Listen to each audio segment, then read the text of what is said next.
Alright everybody, welcome back to the channel. This is Rob for Smirking Gun Reviews. It's The Handmaid's Tale, Season 2, Episode 11. Holly, if you haven't seen the episode yet, please go and watch it, and then come back here and check it out, because there will be full spoilers, and there will be probably some swearing, so if you don't like swearing, better get out of the way. In fact, actually, there's really not.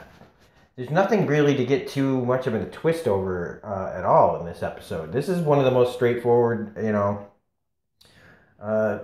stories that they've done. In fact, I don't really have that much to say about it, even though this is a big moment. There's the big moment of the birth in this episode. So it's kind of unfortunate that I don't really have that much to say, because this is just a story of motherhood and survival. And we don't really have anything else except for when Serena and Fred come to the house that she's stuck at. So, again, spoilers, if you're not caught up, if you haven't seen last week's episode, yeah, she's stuck here. I'm not 100% how Nick, couldn't have figured out how to just say, hey, a car... the handmaid that I was taking, she had to use the bathroom. We had to stop. It was an emergency. She's pregnant. We had to go in to use the bathroom. Could have just said that. We had to get inside here. It was an emergency. Whatever. I don't... But it's the show. You don't have to... They want the show to go in this direction. So whatever. I digress. But, okay. So she's trapped there. And there's got to be some sort of meaning to the black wolf that keeps showing up. I'm not going to overthink it. There are people out there that can look up, all sorts of philosophical reasons. But it is, she's out in the woods. It's the winter. A wolf and an expecting mother, predator, prey, being very... exposed, being very, at nature's mercy. I mean, yeah, she could go back in the house. There's plenty of warmth she could find in there, but she wants to find a way to get the hell out of there, but really, she's trapped. Again, I don't, in her condition, with a car that could run and she can't figure out how to open the garage door, I mean, I have a few problems with this episode, really, because look,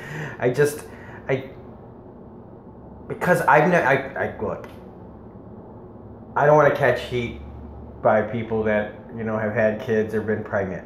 I just, it goes back to the whole thing that I've had a problem with a little bit over the course of the series is just, the writers, okay? I've said, and when I've been upset, at character decisions, yes, in the comment section, it is the writers. You're right. It absolutely is right. But I can't, if I was going to yell at the writers, yell at everything that, kind of upsets you in the show, I would be, you don't yell, darn you, whoever wrote this episode's name, here, insert here. No, the face of the character is what you call. So I have problems with some of the things. And yes, it is the writer's fault. Yeah, that make us feel this way. But still, she's a capable person. I find it hard to believe that she couldn't get that car out of that garage in some fashion.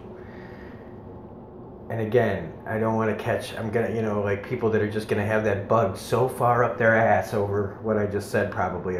She was pregnant and she could, I get it.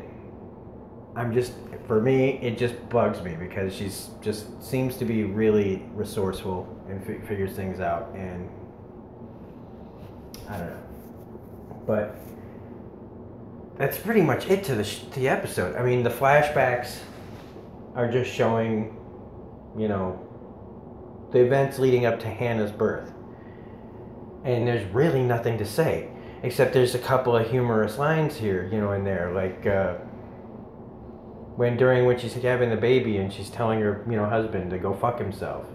And, and when she says she likes the music, but as soon as it gets hard, she's like, what the fuck is this music? Get it off, like, but that's it. To me, it's just like, yeah, and she wanted her mom there, you know, and that's important. And another thing, a connection, mothers, and motherhood, and all this, and so it just kind of, you know, as far as like big moments, you know, in the show, this was given its time to let her have the baby on her own, which is I thought was a really good way of handling the birth.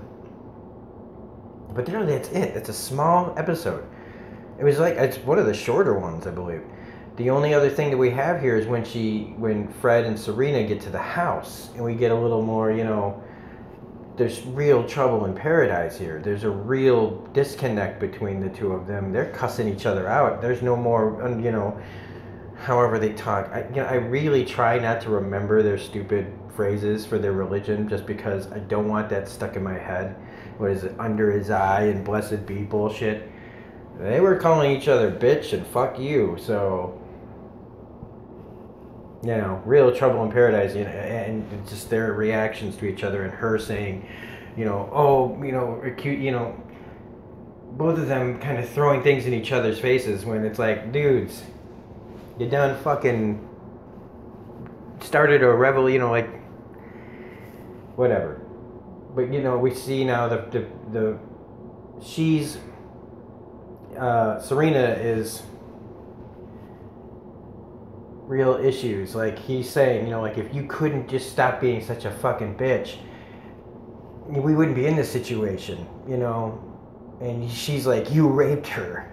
He's like, it was your idea. Like, it's just, I had to fix, you know, because you did this, and so I tried to do this to fix it, and you know, and it's just, they're tearing each other apart now, which is a good sign, but maybe not a good sign for everybody. You don't want to be collateral damage in between these two. And so when she got the shotgun out, yes, the vengeful side of my nature really wanted to see her take these two cuckoo nuts right to pieces. But I kind of feel like she pulled, you know, she didn't, because they're pathetic. And what if it didn't go right either? You know, what if it misfired, or what? Who knows what? So in the end, it's good she probably didn't shoot them. But also, like, if she was just going to, you know, like, yes, we don't know how things are going to play out. She was probably trying to figure to stay out as long as she could. And when it was bleeding and all that, she realized she had to fire the gun to get somebody to come back for her. Even though she is allowed to have the baby on her own, which is the big, powerful scene, brave scene. Because even though she's wearing kind of a rubber suit, right? She's full on, like, nude, like cave woman style, giving birth, like, just like, you know. And normally, you know, you see a beautiful naked woman, you know, in front of a fireplace, and, you know, but not this. This is straight up, you know, nature. Like, this is straight up, like, how shit got done back in the old days when nobody was around to help you out. So it was really a brave acting choice for, you know, well, not her choice, but the scene was written that way, but her acting here, and her, like, that's, you know, she really sold it. I shouldn't call her brave. Actors aren't brave. Okay, they're playing parts, you know.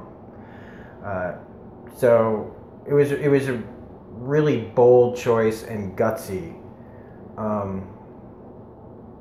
to be able to do this. I mean, a lot of people would have said no to this, but it is very raw and real. And so, again, I mean, Elizabeth Moss is she's getting nominated again, right, for Best Dramatic, you know, Actress in a Drama, because it's stuff like this that really pulls it off. And, you know, the whole, where she calls her you know, her mother's name is Holly, so she names the baby Holly. And, you know, that's really it for this episode.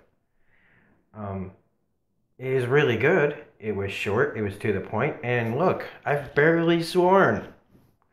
So I'm really going to cut this short because there really doesn't need to be anything more to say. Because like I said, I'm not a parent. I don't have kids, so you know the whole motherhood thing and maybe the different things with the wolf and all that. I just don't understand all of it. But and usually the trailers for next week's episodes are, you know, they give you a little bit more in what's going to happen. And in this, all we really know is that Serena is pissed that Fred let June back into the house right away. Fred is confronting Nick on loyalty, and there's stuff going on with Emily's family that looks pretty dramatic. So anyway, that's it. So to all the people that don't like my cussing, you're welcome. If you like this video, please hit the like button, subscribe, share, comment. This last video of The Handmaid's Tale has been the biggest viewership since I've been doing this since the last 10 weeks. We had like over 2,000 views on this, so that's just amazing. Probably was a fluke, might have been about the content of last week's episode, or maybe not. Who knows to say what causes all the views, but because there was warnings and stuff and people were talking a lot about this episode last week, that could be. We'll see. Maybe this video only gets 50 views. But anyway, I digress. I want to just say thanks for everybody for watching the Handmaid's Tale videos with me last year. I just can't believe we got up to 2,000 views. So thanks to everybody for subscribing and all the support. More reviews are coming. We have Preacher, which nobody's watching. We have the Westworld Season 2 finale that's put up. Nobody's watching.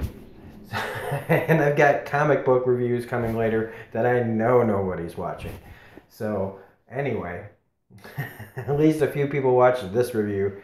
This is Rob from Smirking on Reviews saying, well, thanks a lot, everybody, for all the support and getting this last week's video up so high. And we will see you on the next video. Maybe? I don't know. We'll see you. Bye.